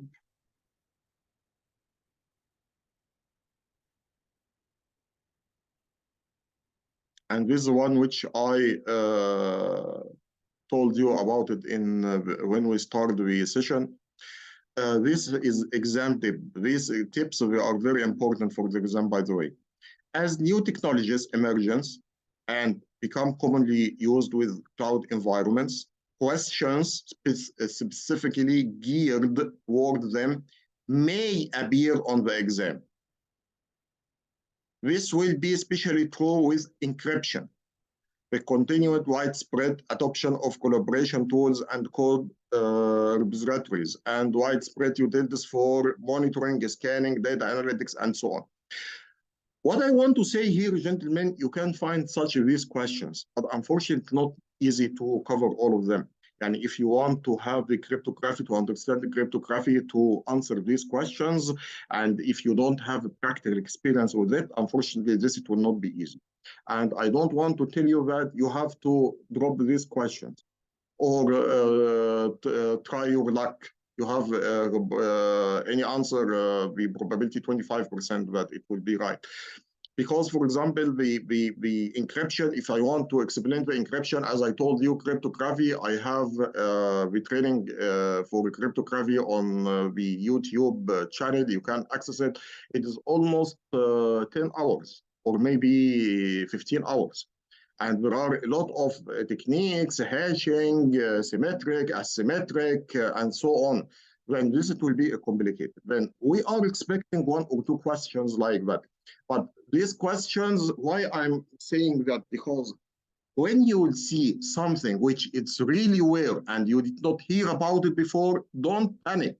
Don't panic. You are not crazy. You are not stupid. You are not, you did your exercise properly, but there may be some questions which you did not hear about. That's acceptable. It will not cause you to fail. It will not cause you to fail. No way. No way. They know this very well. No way. But they want to prove that you have really the 5 years experience. You know, when they said that CISSB, sorry, I mean the CCSP, you must have 5 year experience and you have to prove it. When they try to ask you such these questions, because this it will prove if you really work on hand, by hand or not. Okay, this is the important point which I want you to know about, because this, I don't want this to be considered as obstruction toward the exam. If you find this question, pass it. You know that you have, you can highlight the question and you can return back for it. And of course, as I mentioned before, forget about the time. Time, it's not an issue at all. Time, it's not an issue at all. You will not face any problem with the time. I'm quite sure that all of you will finish the exam in 2/3 the time. Time it's not an issue. Okay, I think we reached to the end of today's session. Sir, if you could just again go back to the AIO book. I will not be able. Just ask the question live. Okay, so when you were sharing that book, so AIO book, so under the implement data discovery, okay. So Yes, if you see softly, that, we will cover it next week. okay, no, but actually we covered the structured data and unstructured data, right? Oh no, sorry. I think okay. I'm sorry. I confused it. I think we spoke about the structured and unstructured storage under PAS. Okay. Okay. No, because Any I think other- I saw one more terminology called a semi-structured data. So that's what I just thought that why didn't we cover it that time? Semi-structured data, this is very simple. It have some relational data and others it's not relational. It's not a big issue. Yani Okay. it's not 100% relational data or structured as a database, and it's not 100% discrete data. It's mix and match between both of them. What? Okay. Any other questions? Thank you, Mr. Sam. Thank you. Okay. Thank you, and see you next week on Saturday, inshallah. Thank you. Good Inshallah. evening. Thank you. Bye-bye.